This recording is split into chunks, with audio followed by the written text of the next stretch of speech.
We're back here on Jones and Company, and today we are speaking with the president of the TUC, along with the president of the Nurses Union and the president of the Customs and Immigration Union. And we don't want to call a nurse for the nurse, right? So, Mr. President, if you listen to the complaints that you have, the grievances that all of these unions have, I believe I said it to you the last time we met, that if I were a member of one of these unions and you've had these complaints for years, I would feel that you are not doing a good job, that you are ineffective, that presidents of unions are ineffective, that you can't get these simple things done. Why should I be a member of your union? I think, Mr. Jones, that speaks to the responsible leaders we have in the movement.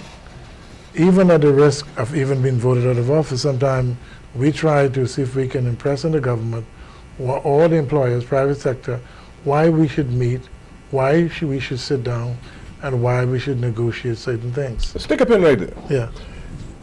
If I'm a nurse, yes, and I am qualified, yeah, I go to work every day, I believe that I'm doing a good job. right, And for 30 years, yes, I can't get a promotion. yes, I would think that my union is not doing a good job for me.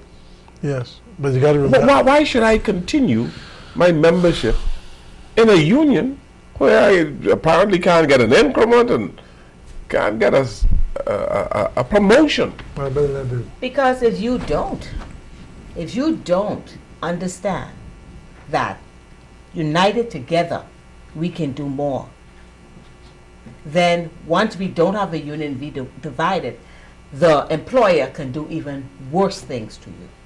And we've lived that.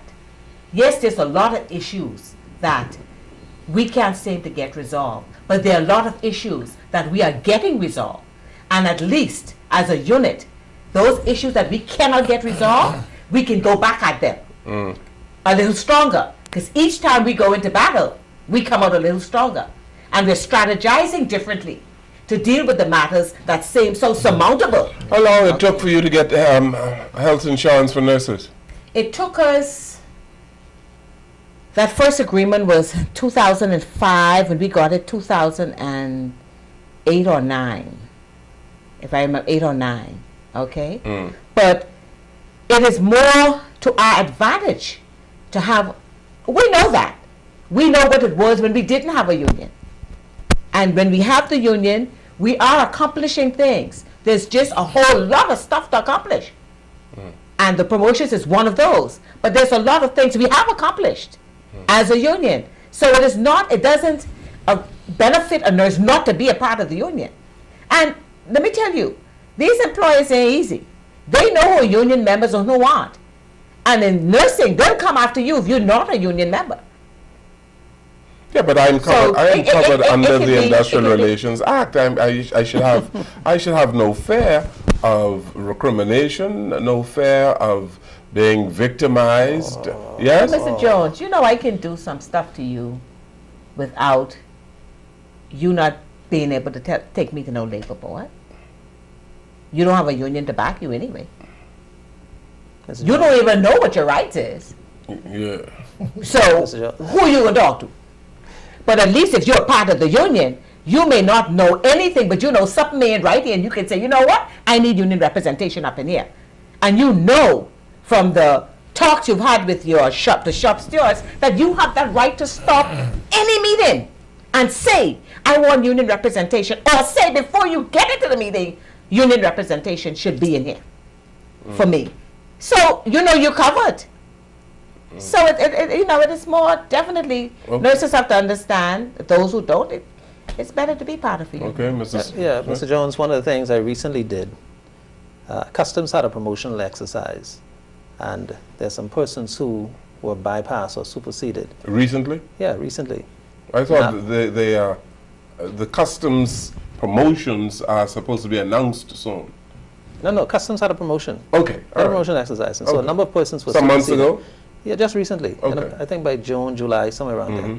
And some of those persons were superseded.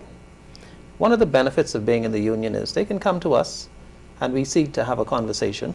Obviously, they have the right and say why they shouldn't be superseded.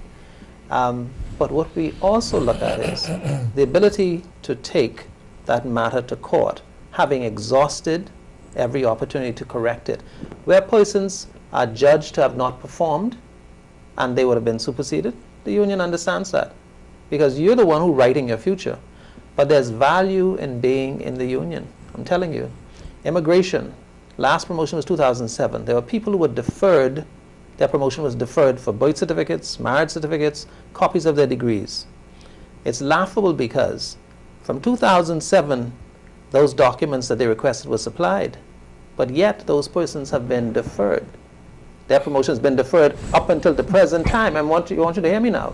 And I've been Because writing. they can produce the marriage certificate? I'm telling you, this is the kind of idiocy that we're dealing with. But we felt from writing and talking and writing and telling everybody that we felt it would have been solved already, but it's not solved even till today. And yet, a promotion has happened in 2007 to have moved people who were subordinate to them over them. So for 7 years, they've lost all that income. And all we've recently just simply written to the permanent secretary again to say, listen, those deferrals, can you address those for us? Sloane Smith, you mean to tell me that I am a member of immigration for 20 years. You've assigned me hither, thither, and yon. Yeah. And you are looking at a promotion for me. Yeah. And because I didn't supply you with my marriage certificate or birth certificate, Yeah. I didn't get promoted?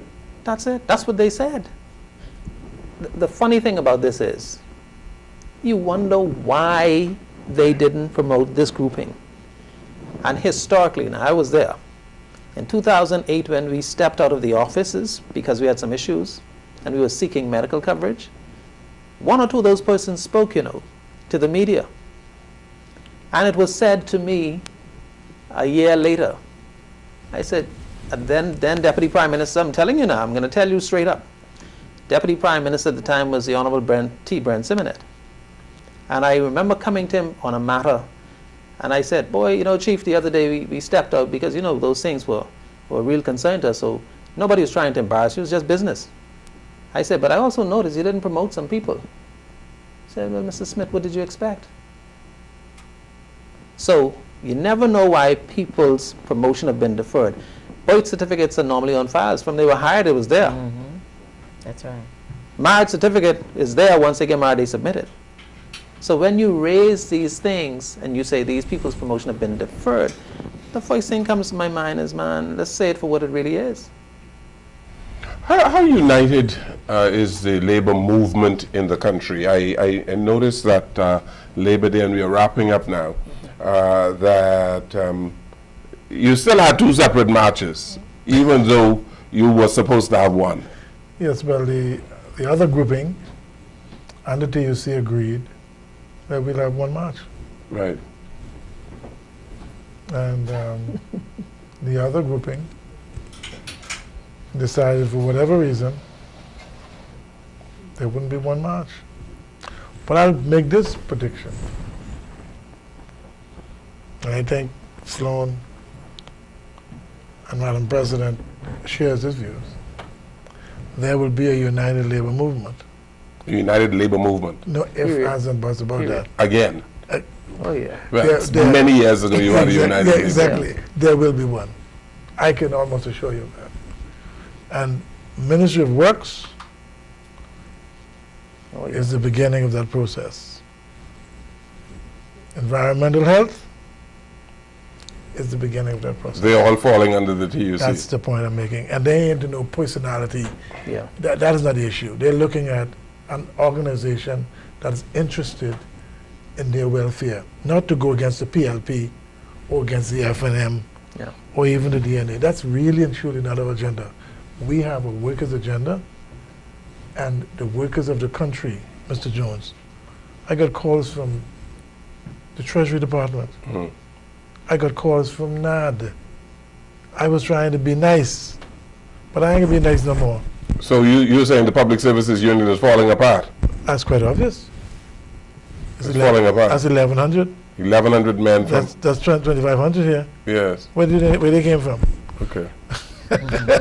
So it's only a matter of time. But let me close by saying this. You got 30 seconds. Yeah, the doctor said the insurance is supposed to start on the 1st of August. The Doctors Union. The doctors union, they come on the TUC. Nothing has happened. That's the kind of problem we have. You see, you think if they realized they couldn't fulfill the 1st of August, they should have called a meeting in advance and said, look, we can't do it on the 1st.